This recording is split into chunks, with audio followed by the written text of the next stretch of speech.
Hello, English-speaking world, all the German learners, I greet you. Today I want to talk about dreams, imagination, wishes, speculation, hypotheses. We are looking at the unreal. You're right, it's the Konjunktiv 2. To understand what the Konjunktiv 2 is, it is best to look at the opposite of it. Take a look at these sentences. Ich lerne. I learn. I'm learning. Ich habe gelernt. I learned. I've learned. Ich werde lernen. I will learn. All these sentences say something about the real world. If you say them, you want to express that now, before, or later, learning is happening. These statements about reality are called indicative. Now, if you want to make a statement about something that is not real or not true, that is when you need the Konjunktiv 2. If you use Konjunktiv 2 in a sentence, that means that what you say has not happened, does not happen, or will not happen. Okay. So if you want to express something that is not a part of reality, you take your sentence, no matter which tense it is, and you change the first verb, verb 1, the conjugated verb, into the Konjunktiv 2 form, and that works like this. For weak verbs, this is very simple. The Konjunktiv 2 form is the same as the simple past, not to be confused with the present perfect. So, for example, in the present, ich lerne, du machst, hört, becomes ich lernte, du machtest, hörte, in the Konjunktiv 2. For strong verbs, there's a different method. You might know that strong verbs have a special stem for the simple past that you need to learn with the verb. You need this stem. For example, sehen, to see. Present tense, ich sehe, I see. Simple past, ich sah, I saw. Now, you need to do two things with it. Firstly, you need to change the vowel into an umlaut, if possible. And secondly, you need to add the Konjunktiv 1 ending to it. If you haven't learned that yet, no problem. It is the same as the modal verb conjugation with one difference. There must be an E after all stems. So, for example, let's look at the modal verb sollen. Ich soll. Du sollst. Soll. Wir sollen. Ihr sollt. Sie sollen. So the Konjunktiv 2 endings for strong verbs get this extra E. So sehen would be sähe, sähest, sähe, sähen, sähet, sähen. Here are some more examples. Du gehst, du gingst, du gingest. Ich schlafe, ich schlief, ich schliefe. Kommt, kam, käme. Wir essen, wir aßen, wir äßen. Ich halte, ich hielt, ich hielte. As for the auxiliary verbs, which are used the most in the Konjunktiv 2, sein works like a strong verb, while all the others are like weak verbs, but with umlauts, except for wollen and sollen, that have no umlaut. For example, sein, ich bin, ich war, ich wäre.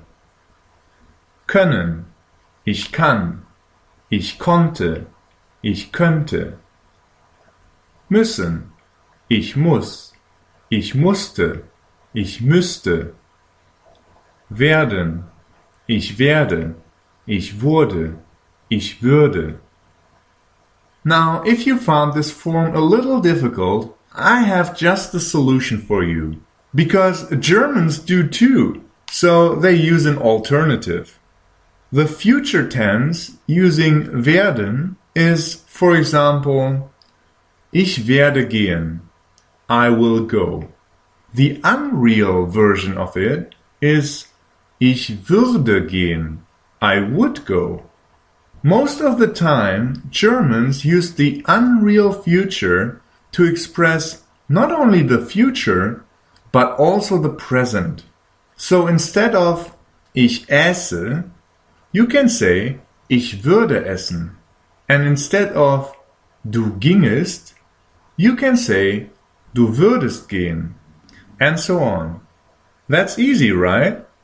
Be careful though. This alternative is usually not used in combination with other auxiliary verbs. Okay, now you know how to construct the Konjunktiv 2 and its alternative, and you have a vague idea what it means. But when do you actually use it? Well, there are 5 typical situations. The first time you encounter the Konjunktiv 2 is usually in number 1. Polite speech, to make a request sound less direct. For example, if you ask someone for help, help me please, is very direct. A less direct way of asking is, can you help me please, making it a question. And an even less direct way is, could you help me please, making it unreal. So in German it would be, helfen Sie mir bitte. Können Sie mir bitte helfen? Könnten Sie mir bitte helfen? By the way, most of these polite questions can be translated almost word by word from English to German. Number 2. To talk about what you dream, wish or imagine. For example, ich habe geträumt, ich wäre Superman. I dreamed I was Superman. Ich wünsche mir, dass wir wieder zusammenkämen. I wish that we would come together again. Stell dir vor, es gäbe eine Welt ohne Religion. Imagine there was a world without religion. Number 3. To speculate about an unlikely future or about possibilities, or to make hypotheses. These usually come in conditional sentences, using wenn, which means if. For example, wenn ich reich wäre, würde ich mir ein Haus kaufen. If I was rich, I would buy a house. Wenn ich nach Deutschland käme, würde ich mehr verdienen. If I came to Germany, I would earn more. Wenn wir weniger ausgingen, hätten wir mehr Geld. If we went out less, we would have more money. Number 4. In indirect speech, if you think what was said is not true. For example, sie hat gesagt, sie wäre krank, aber ich denke, sie macht blau. She said she was sick, but I think she's skipping school. Die US-Regierung behauptete, dass der Irak gefährliche Waffen hätte.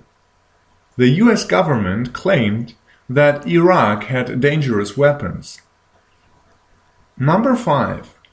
In indirect speech, when the Konjunktiv 1 and the present tense look the same, it is replaced by the Konjunktiv 2. For example, sie hat gesagt, dass ich nach Hause gehe. She said that I went home. It is the same as the present tense, so you have to make it sie hat gesagt, dass ich nach Hause ginge. Let's take another look at what we've learned. The Konjunktiv 2 expresses the unreal. It is constructed like this. For weak verbs, the Konjunktiv 2 is the same as the simple past form. For strong verbs, you have to use the past stem with an umlaut and add the Konjunktiv 1 ending. Sein works like a strong verb. All other auxiliary verbs work like weak verbs, but with umlauts, except wollen and sollen, which have no umlaut. The conjunctive to in the present can be replaced by the conjunctive to future using würden plus infinitive. This should be avoided with auxiliary verbs. The conjunctive to is used in these 5 situations. Number 1. Polite requests. Number 2. Dreams, wishes, and imagination. Number 3. Speculation and hypotheses. Number 4. Indirect speech when you don't believe what was said. And 5. To replace conjunctive 1 when it's the same as the present tense. Alright, that's it for today. I hope you learned a lot about conjunctive 2. Please like and share my video. And if you have any questions, you can write them in the comments and I will try to answer them. Vielen Dank für Ihre Aufmerksamkeit.